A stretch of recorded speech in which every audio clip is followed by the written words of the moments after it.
Voldemort versus infant Harry. Alright, so let's talk about the moment that basically kicks off the entire Harry Potter story.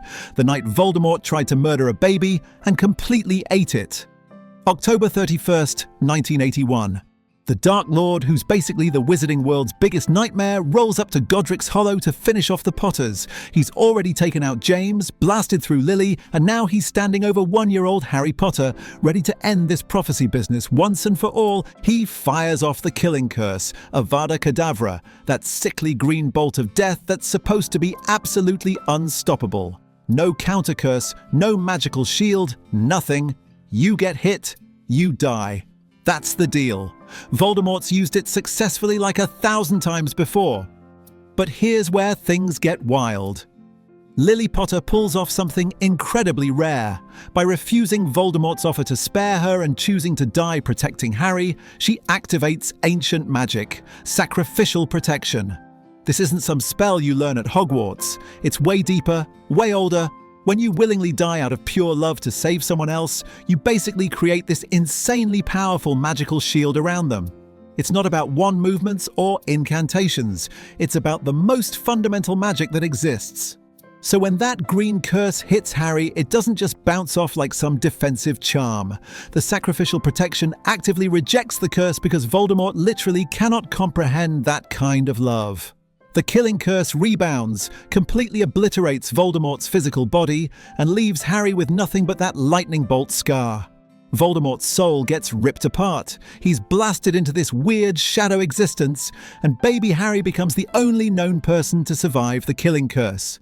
All because his mum loved him enough to create magic that even the darkest wizard alive couldn't break through. Voldemort versus Fawkes. Fast forward to June 1993, down in the Chamber of Secrets.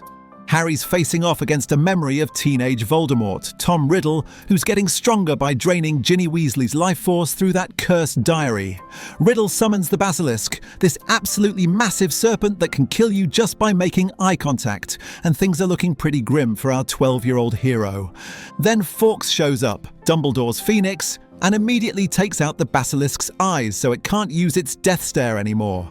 Harry's fighting this giant blind snake with the sword of Gryffindor, and Riddle's getting frustrated, so he does what any version of Voldemort does when things aren't going his way. He tries to blast Harry with the killing curse. Here's where it gets interesting. Fawkes literally dive bombs into the path of the curse and takes the hit directly. The green light smashes into the Phoenix and kills it instantly. But here's the thing about Phoenixes. Death is basically just an inconvenience for them. They burst into flames and are reborn from their own ashes. It's their whole deal. So technically the killing curse worked perfectly. Fawkes died, full stop. The curse did exactly what it's supposed to do. But because Phoenixes have this built-in resurrection ability, dying doesn't mean the same thing for them as it does for literally every other living creature. Voldemort's curse succeeded, but the target just respawned like it was playing a video game.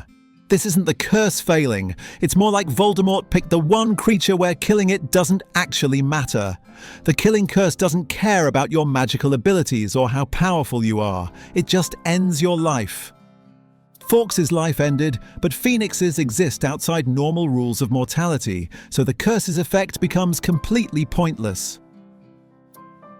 Voldemort versus Dumbledore. June 1996, Ministry of London's Atrium. This is hands down one of the most insane magical duels in the entire series. Voldemort's back in his full body, at full power, and he's squaring off against Dumbledore, the only wizard he ever actually feared. They're throwing massive spells at each other, transforming the entire atrium into a war zone with animated statues, walls of fire, and water shields. At one point, Voldemort gets fed up with the fancy spell work and just goes for the kill. He fires AVADA KEDAVRA straight at Dumbledore because why mess around when you've got an insta-kill spell, right? But Dumbledore doesn't even try to block it with a shield charm, because you can't. The killing curse smashes through magical barriers like they're tissue paper. Instead, Dumbledore uses the environment. He animates one of the golden statues from the Fountain of Magical Brethren and makes it leap directly into the curse's path. The statue takes the hit, and the green light obliterates it instantly, turning it into twisted chunks of metal. The curse still worked. It killed the statue dead, but since it was an inanimate object brought to life temporarily by transfiguration, there's no real loss.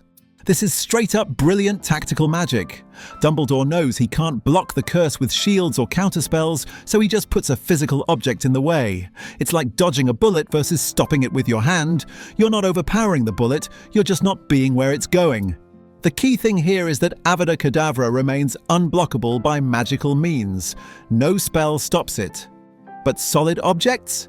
Yeah, those work fine. The curse doesn't phase through walls or statues, it impacts the first thing it hits and transfers its lethal energy there.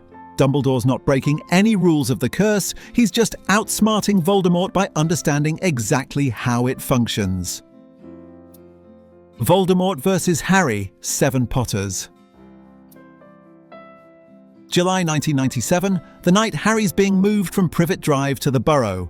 The Order of the Phoenix cooks up this plan where 7 people take Polyjuice Potion to look exactly like Harry, creating 7 decoy targets to confuse the Death Eaters.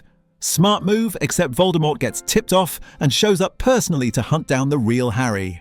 Harry's flying on Hagrid's motorbike with Hagrid driving, and Voldemort catches up to them mid-air. They're zooming through the sky, Death Eaters everywhere, and Voldemort starts firing killing curses left and right. Harry's firing back with stunning spells because he's not about to start throwing around unforgivables, even against the darkest wizard alive. Then something absolutely bizarre happens. Voldemort fires AVADA KEDAVRA directly at Harry, and Harry responds with Expelliarmus, just a basic disarming charm. But when the 2 spells collide in midair, Harry's wand does something completely on its own. It recognizes Voldemort, remembers him from their previous encounters, and releases a massive blast of golden flames that shoots back at Voldemort. This isn't Priori Incantatem, that twin core connection thing from the graveyard. This is different.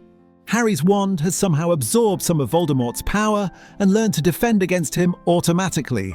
The golden fire is so intense that it actually destroys Lucius Malfoy's wand that Voldemort borrowed for this fight.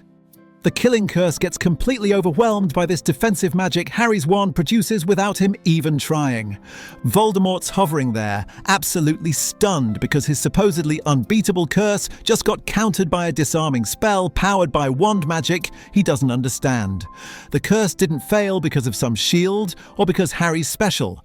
It failed because his wand literally gained sentience and decided to protect its master using Voldemort's own power against him. Voldemort vs. Harry, Graveyard Duel. June 1995, Little Hangleton Graveyard. Harry gets portkeyed straight into Voldemort's resurrection ritual, watches Cedric Diggory get murdered right in front of him, and then gets tied to a headstone while Voldemort comes back to full power, using Harry's blood. Absolutely nightmare scenario. Voldemort's feeling himself showing off to his Death Eaters, and decides it's time to kill Harry properly this time.